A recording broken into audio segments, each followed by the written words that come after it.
Have you ever pondered the power of prophecy?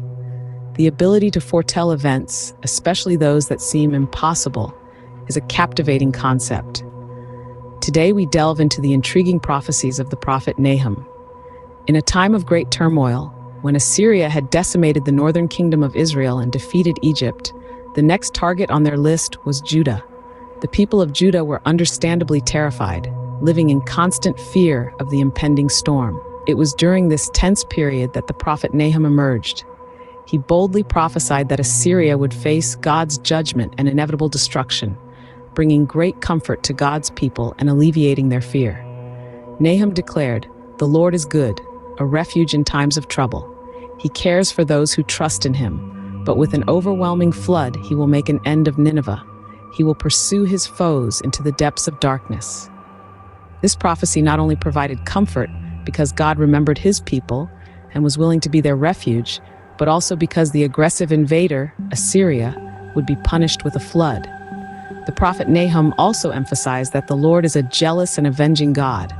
The Lord takes vengeance and is filled with wrath. The Lord takes vengeance on his foes and vents his wrath against his enemies. So who, you may ask, are the true enemies of God? Of course, Assyria is one of them. All nations that oppose Israel, such as the oppressive Egyptians, the invading Edomites, Moabites, Philistines, Babylonians, and many others, seem to be enemies of God. But it's not just about nations or ethnicities. The Bible says that once you were alienated from God and were enemies in your minds because of your evil behavior. And anyone who chooses to be a friend of the world becomes an enemy of God. It becomes clear that those who harbor evil thoughts and deeds are enemies of God, as are those who love the world, pursue worldly things, and make friends with the world. So does this mean that believers should renounce the world?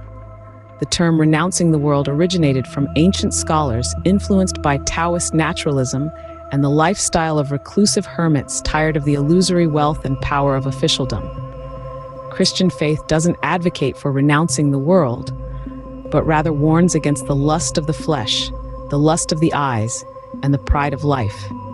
When external conditions meet internal desires, greed is easily born, leading to suffering. The combination of external and internal conditions is referred to in the Bible as the world or worldliness.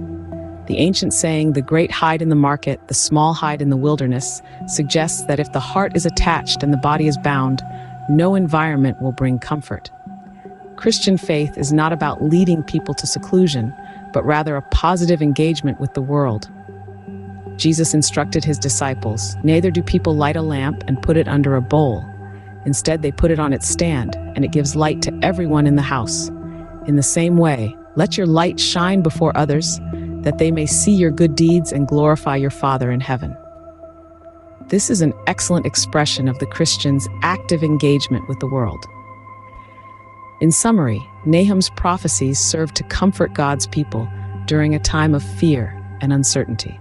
His words remind us that God is a refuge for those who trust in him, and that he will judge those who oppose him.